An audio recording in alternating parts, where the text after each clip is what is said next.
Log entry, the Ketch Scarlet Queen, Philip Carney, master. Position, 39 degrees, 40 minutes south, 175 degrees, 4 minutes east. Wind fresh and rising, sky fair. Remarks, cleared Wellington, New Zealand after emergency layover. Reason for emergency, Rocky III in the dead man's chest.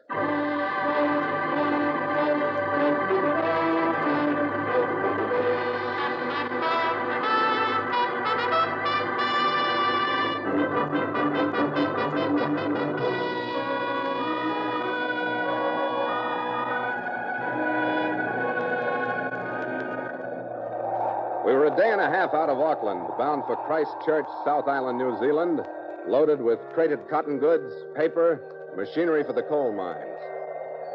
It was an easy run, an endless expanse of sun-dappled water smiling from starboard, and the western coast of North Island beckoning with white beaches and waving palms on our port. I was standing my trick at the wheel that afternoon, half my mind on the job, the rest of it wandering back to the other palms, on other beaches, on other afternoons. They were good memories.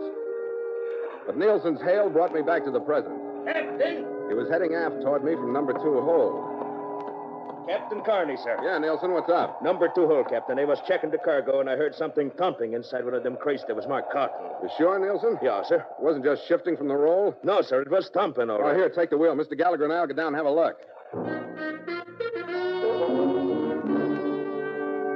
Red's flashlight made a little yellow moon with a big ring around it playing on the boxes in number 2. Nielsen hadn't said which one was thumping, but that wasn't hard to find out. Here it is. Hand me the crowbar, Red. Yeah. Maybe you better cover me from where you are. Okay, Skipper. Yeah. All right, Red, here it comes. Watch it, Skipper. It's coming out. Oh, thank you so much. What? Gallagher, it's a kid. I'd begun to think you were never going to Yeah. come. Oh, and it was getting quite stuffy in here. Well, get out. How'd you get in there in the first place? Oh. My name is Rockingham Wells III. Some of my friends helped me exchange myself for the cotton goods in the box before you left Auckland. Well, I'll be... What was the idea? Sir, I have launched on the great adventure of my life. I hope it won't inconvenience you too much.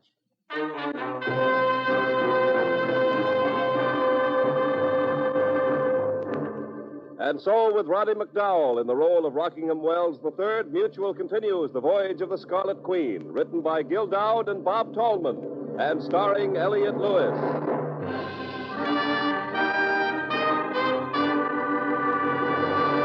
The Scarlet Queen, proudest ship to plow the seas, bound for uncharted adventure.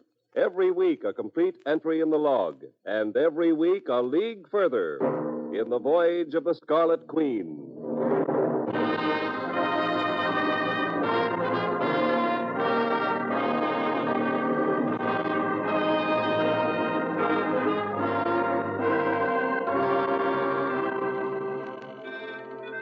Red, go up to the galley and dig up some chow for Rockingham Wells III. Me? We'll be in my cabin. Run chow for this Go little... on, Red. The kid's Yeah, hungry. but Go why? on, Red. Okay, Skipper. And don't think I'm not adding these things up. And, Captain, sir. Yeah. Well, if you could find something other than kid to call me. My name is Yeah, I Rockingham know, and Wells. it sounds like trouble any way you say it. How old are you? 14, sir. And I won't be any trouble, sir. That's all right. We'll figure it out. Rockingham Wells. How would Rocky do for a name? Oh, that's first rate, sir. All right, Rocky, come on. We'll go topside. Yes, sir. And, Captain, it's awfully decent of you to... Go on up this ladder. And don't start thinking of me as a big brother yet. I've got a scupper full of questions to answer. Rocky was a gentleman in the original sense of the word, so I couldn't quite bring myself to wring his neck. He peeled off a jacket in my cabin to go in and wash and comb himself. When he came out to turn to on some stew and biscuits Red had brought in, I finally tumbled to an obvious clue to our stowaway's character. He was wearing a T-shirt, and painted on the front of it was a menacing head of a buccaneer with a knife in his teeth. I trust the stew is all right, your lordship? Oh, yes. Quite, thank you. Yeah. But I'm not titled, you know. He's not titled. That's enough, Red. Well, what is this? Treating a stowaway like a king? Never mind. But he's right, Skipper. Skipper? He what? is? Yes, I should be lashed to the mast for 20 strokes of the cap and stowed below with iron. Yeah, we'll come to that. Oh, I didn't mean that. Give the prisoner another ration of grog, Red. Grog? The milk, Mr. Gallagher. Pour him another glass of milk. Oh. Yes. Thank you, sir. Yes. Now then, Rockingham. What black brand of skullduggery brought you aboard, huh? Yes. Here, sir. Would you mind reading this letter, please? All right. Probably penned in the blood of... Oh. Your dad? Yes, sir. My father. That's too bad, son. What is it, Skipper? Note's addressed to Martin Wells. He's my uncle. Says, regret to inform you of the death of your brother, Rockingham Wells II at sea. Yeah. Gives the date, cause of death. Comes from port authorities at Wellington. Yes, sir. But it's the list that's important now, sir. What list? It's a list of his personal effects left in the hands of his first mate, Joseph Ryan Pagali. Clothes, logbook, map, sea locker. Yes, sir. But it's the map. What about the map? Well, Joe Pagali's in Wellington, you see, and he has the map along with the other things. Yeah, it says that here. But my Uncle Martin wouldn't have told me. You see, he'd have taken it all, though it's rightfully mine, so I just had to steal the letter and run away. You're a little hard to follow. We were talking about a map. Yeah, what map? Well, the one Joe Pagali is holding in Wellington. Gentlemen, it is a map that shows the place where my father buried a great and secret treasure. Sure, the adventure of your life, so what else but a buried treasure? Look, Rocky, I got maps, too, but not one of them leads to a treasure. Oh, but this one does. I heard them mention it. You see, Father and Uncle Martin were in the export-import business together in Auckland. And when you handle strange foreign things, you find maps and other things. Sure. Hey, you want some more chow, Rocky? No, thank you. You see, Uncle Martin worked in the office, and Father was the captain of the ship. They didn't show me this letter when it came, but I heard them talking about it and watched Uncle Martin hide it inside his desk. Does he know you snitched it and stowed away on my ship? Oh, I left him a note. I told him I was going after it. So if you could just put me ashore in Wellington, Look, then I've got a cargo consigned to Christchurch, South Island. I got to discharge that cargo day after tomorrow morning. I'm not stopping at Wellington. Oh, then how in the world am I ever going to find Joe? And the map? And the treasure? Oh, look, you better get a grip on your imagination, You can't kid. go running around the ocean chasing rainbows. Stowing away on somebody else's ship is... Against the law? Yeah, that's right. But you just got to hunt treasure by going to sea. Oh, nuts. Go take the wheel, Red. We're changing course. what? Stand into the bay for Wellington. Oh, splendid. We'll lay over just long enough to get you started back mean home. you're going to but run into Skipper. Wellington Yes, just yes. Go ahead, Gallagher. Okay, it's your ship, Skipper. And if we're going to play pirate, I better run up the Jolly Roger.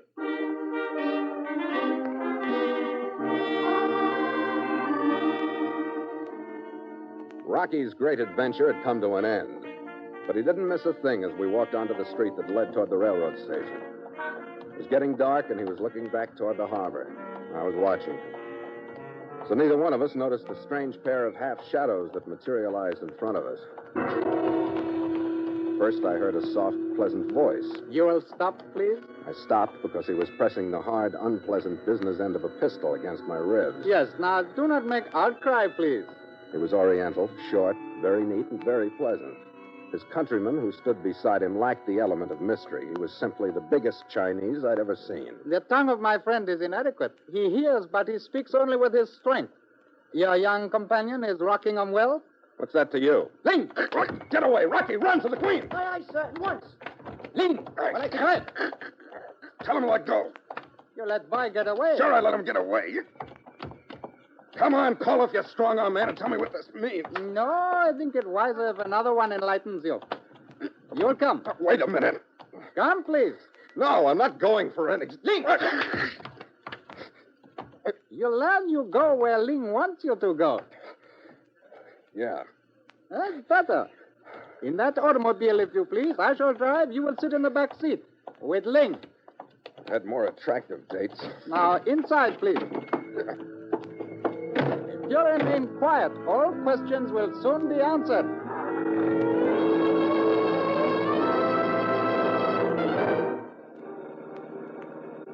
We threaded through downtown Wellington for 5 or 6 minutes.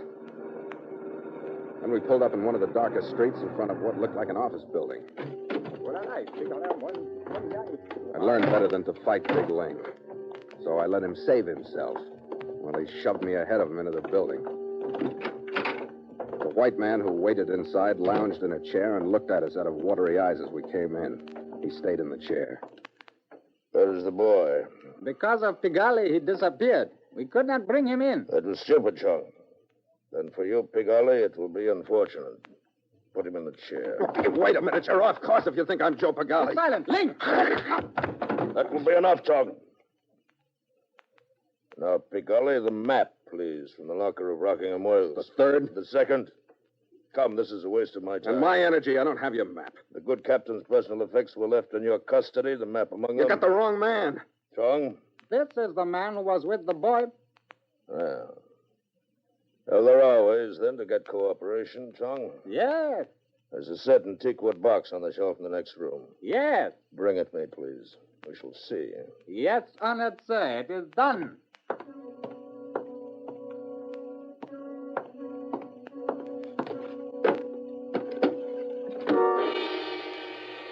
When the lid of the box Chong brought back was open, I saw a velvet interior that matched the color of the big jade ring my host wore on his delicate right hand. Cushioned in the velvet was a strange assortment of bamboo sticks, ivory-handled files, and slim-bladed knives that looked like scalpels.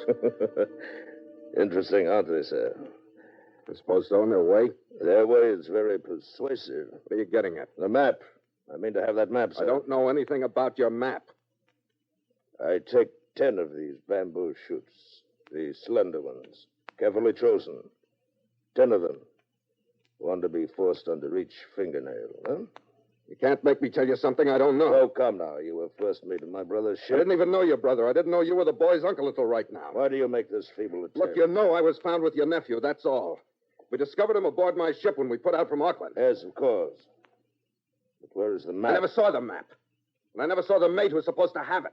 And I don't see why a grown man wants to get so excited about a map that a kid's imagination is magnified into a search for buried treasure. Will you hold his shoulders, please? Now, get away from me. Truthfully, Ling is invincible. The struggle is fruitless. Now, just be more calm. You'd make sense, maybe I would. You know about the Ming birds, admit it. Never heard of them. I have very good reason to believe that you were present at the beginning. My brother sailed Oriental waters for 20 years. By dint of a deep and justifiable gratitude he received from a warlord in China 11 years ago the missing Ming birds of paradise. Good for him. He did not sell them. I watched the markets carefully. I knew he had them. Therefore, I know he hid them somewhere. The map I want from you will show me where. If I had a map, maybe, but I don't have it. Ling, his left hand. What do you... Listen, I'm no hero. If I knew where your precious vases were hidden, I'd tell you. Oh, my good man, they are not vases. Well, whatever they are. They are 4 matched screens of jade, carved by the greatest of all the Ming Dynasty artists. Each is the lifetime work of a man who slept with the priceless jade next to his own flesh to give it warmth and depth of color. And during the light of each day of his life on Earth, he worked with infinite loving care, coaxing out the design of birds of paradise. Sure get worked up over these things, don't you? And you will, too. The first bamboo stick. Hold out his left hand, Ling. You will understand my interest when I tell you that I know each of these screens to be worth a king's ransom singly, and a set of 4 together. I'm beginning to think I'd like to have them myself. The hand a little higher, Ling. Oh, maybe you've decided to tell us, Pigali. I am not your brother's first mate, Wells. You know from the letter his name is Joe Pagali. I'm Phil Carning, and I don't know where Pagali is. You're making this difficult. Hold his hand, Ling. Let go, will you? Now, Pigali, would you like another? No. I've had enough. I didn't start it to win. I just wanted somebody to hit me hard enough to put me out. I couldn't get my arms free from Ling, but I lifted my legs and smashed both feet into Martin Wells' simpering, sadistic face. He crumbled and went down. The room exploded in my head and disappeared.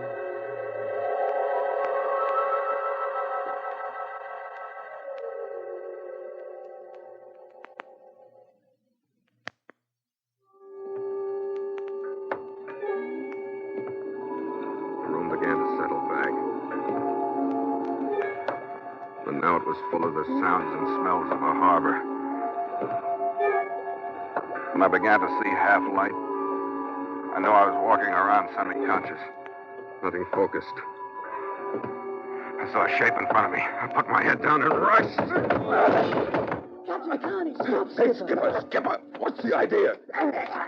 Skipper, come out of it. Listen, it's Red. Red? Yeah. Red? How'd you get here? We didn't. You got here. You're on the dock near the Queen. The devil. How did I get here? I don't remember. I don't know. You were just staggering down the dock. Where did they take you, Skipper? Were they pirates? When I brought Mr. Gallagher back, you were gone. Sure was. Oh, guess we better get going. Where, Skipper? What's it all about? Rocky, you still got that letter in your pocket? Yes, sir. Here. Attaboy. Port Authority, 223 Waterfront Avenue. I guess that's our first stop. Am I to come too, Skipper? Yeah, you're only in this up to your neck. I am? Oh, splendid. Coming, sir.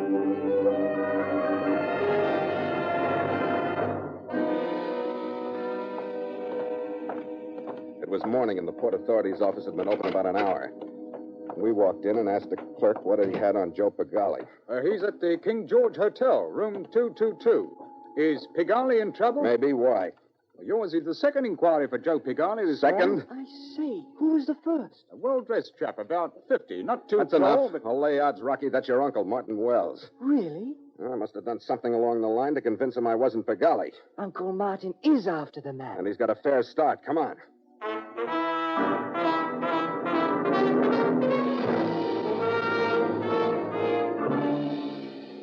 We got past the clerk at the King George Hotel, but the door numbered 222 was locked. Oh, what do we do, Skipper? Anything but waste more time. Give me your shoulder. Right.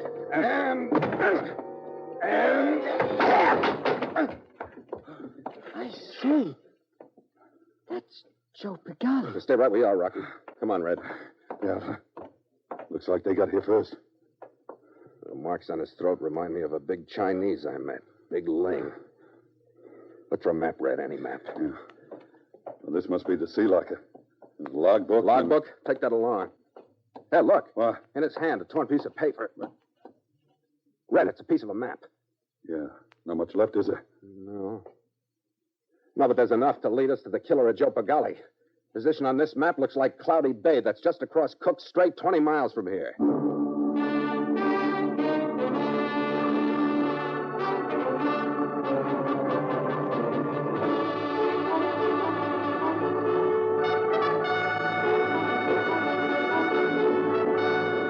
All right, we're out of the harbor.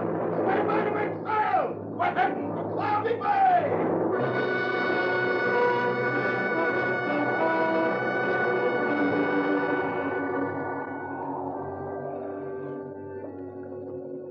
Well, Skipper, Cloudy Bay.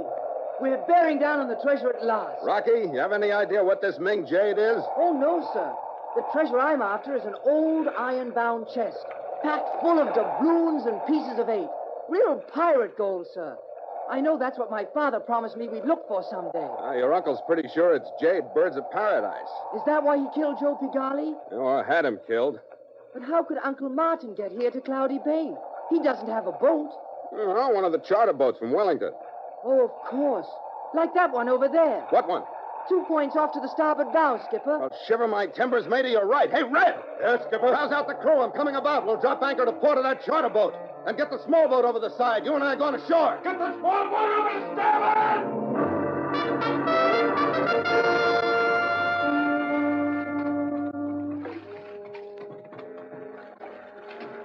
We left Rocky aboard the Queen and headed toward shore. When we spotted another small boat, we beached ours near it. Well, there you are, Skipper. Footprints leading into the brush. That's good enough. Come on. Yeah. I'll hold it, Red. Let's slow down. Try to get in close. Yeah. Trail turns north from here. Let's slow down. We can... Red, look. What? Uh-oh. Looks like we're late. 30 feet ahead in a tiny clearing stood Martin Wells. Little Mr. Chung on one side, the giant Big Ling on the other. In front of them, in a hole they dug, was an iron-bound wooden chest with the top open toward us. From what we could hear of some very hot words, Wells thought he'd been double-crossed. Then Chung reached forward and slammed down the top of the chest. Wells made a dive for the little man, but Chung had different ideas. Come on, Red. I'm with you. We moved in as Big Ling's hand made an arc side downward and landed behind Martin Wells' ear. Uncle went down hard, and Chung spun his automatic toward us. We parted to get them from 2 directions, but Mr. Chung didn't pull the trigger. He pulled the switch. Ah, yes. Good afternoon. Oh, what's this place, Skipper? Keep your eye on the big one. He's tough. Captain Connie, please to forget the unfortunate past. We have no further wish to fight. We are leaving. You think so? It is discovered that the contents of the buried box no longer merit our concern. The jade isn't in it, huh? No, and so we depart. Your boss is going to hate you when he wakes up. Mr. Wells? Oh, perhaps you do not understand. The Ming jade screens were given in gratitude to a friend by one who unhappily had no right to give them. We were sent 11 years ago to bring them back. Sometime later, Mr. Wells made inquiries in various markets. This we learned, and therefore believed he had some knowledge of the screens. Does he mean they've been spying on Wells all the time? We came to gain his friendship, to watch and wait. But now, there is no jade.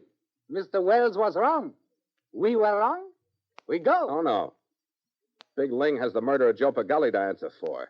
You're an accessory, Mr. Chong. Skipper, watch Wells! Martin Wells was conscious, firing from the ground. His first slug caught Big Ling in the shoulder and set off a sudden bedlam. The second shot caught Ling turning as Red and I moved forward. I got hold of Chong's gun hand. Wells was crawling away, but he made his shots count until Gallagher's shoulder sent Ling sprawling out of the line of fire. The fourth one was meant for me, but Chong's body jerked and relaxed in my arms. I dropped him, turned to put Martin Wells out of action, but Big Ling had beaten me to it. The giant Chinese was kneeling on Wells' back, a massive hand cupped under Wells' chin. And with the last ounce of his strength, he was forcing their head back. Then they both collapsed. You all right, Skipper? Yeah, okay, Red, but those three aren't. They'll never give anybody any more trouble. Come on, Red, take a look at that chest. Roger, Skipper. I say, Skipper. What? Mr. Gallagher. That's the kid. Are you there? Over here, Rocky. Oh, my word. I thought I'd lost you. What have you found? Is it the treasure? How'd you get ashore? I swam. What is...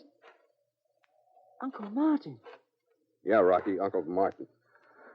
Look at him, then forget him. You don't deserve him. Maybe I should have put it the other way around. Come on. And, did you find anything, sir? Treasure? We tried to tell you, Rocky. You let your imagination get mixed up with the facts about finding treasure.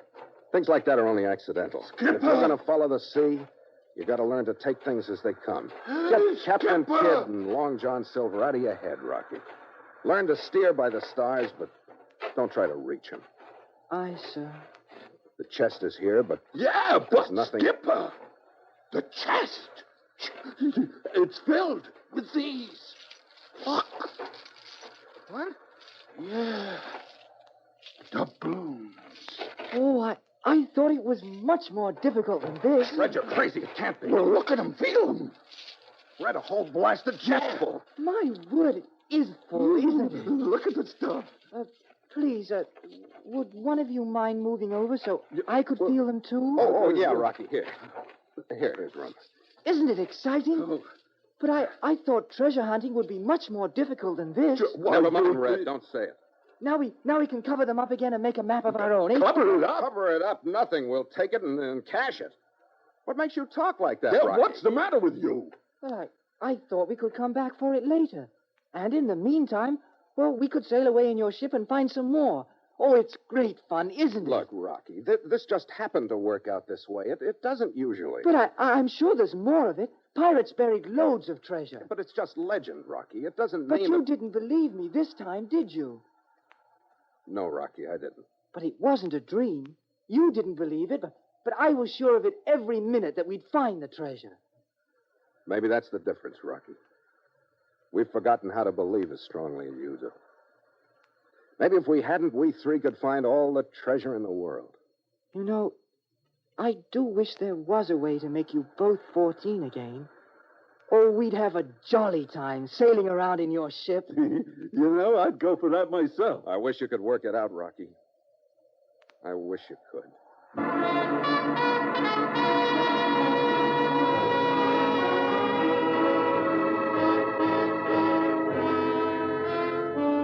Before we stood out of port the next afternoon, we turned over the iron-bound wooden buccaneer's chest full of pieces of 8 and doubloons to authorities in Wellington. After the customary report to the Crown, Rocky stood to keep a third of it all for himself, taxes deductible. We put him on the train for Auckland, wired his aunt, and turned Martin Wells and the Oriental pair over to the local morgue. Maybe they should have used more of Rocky's brand of belief and less of their own brand of violence. Stand by to make sail! I got ready to cut the motors, and the men swung rhythmically to their stations when Red balled them into action. With starboard sheet! Make sail! The halyards sang, and the big stretch of mainsail climbed to catch the full-tone breeze. The jibs cracked out. The mizzen blossomed and filled, and the Scarlet Queen bowed to the music of wind and rigging and danced through the lace-tipped crest as if all the world was watching. How will she take, Skipper? Yeah, riding to it like a feather, Red. Good. Some kind of a different feeling about her today. Oh, that's not hard to figure out. What do you mean? He was a mighty good kid, Skipper. A dreamer, but plenty of guts in the pinches. Rockingham Wells III. Yeah, but there's one thing I can't figure out. What's that, Red? Just how did he know that chest was going to be full of doubloons, huh? How'd he know the chest was even there? I don't know, Red. Near his age, imagination gets mixed up with reality. You can't always tell which is which. I don't know. With faith in your dreams, maybe there's no difference. Yeah? I wonder how come the Queen let him aboard in the first place. Well, maybe he talked to her. This little lady knows what she's doing. Here, Skipper, to the Queen. To the Scarlet Queen, and happy treasure hunting. After you, mate. After you.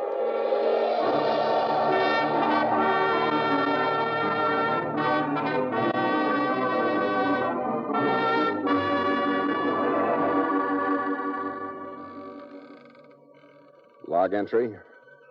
The Ketch Scarlet Queen. 5:30 p.m. Wind fresh. Sky fair. Sea cresting with high cross swell. Ship secure for night. Signed, Philip Carney. Master.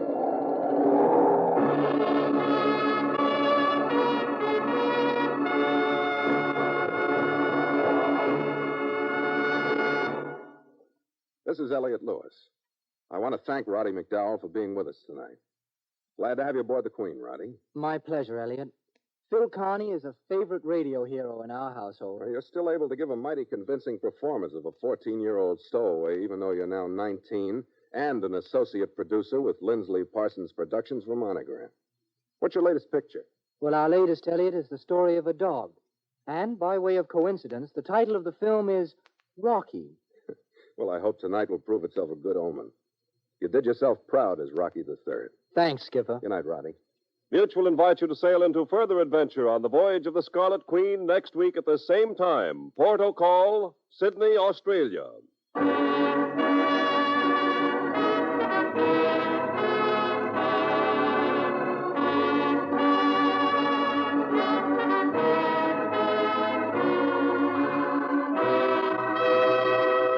The Voyage of the Scarlet Queen stars Elliot Lewis as Phil Carney with Ed Max as Gallagher, and tonight featured Roddy McDowell as Rocky. William Conrad was Martin Wells, and Ben Wright played Chong. Music scored and conducted by Richard Orant. The Scarlet Queen, produced by James Burton, is written by Gil Dowd and Bob Tallman.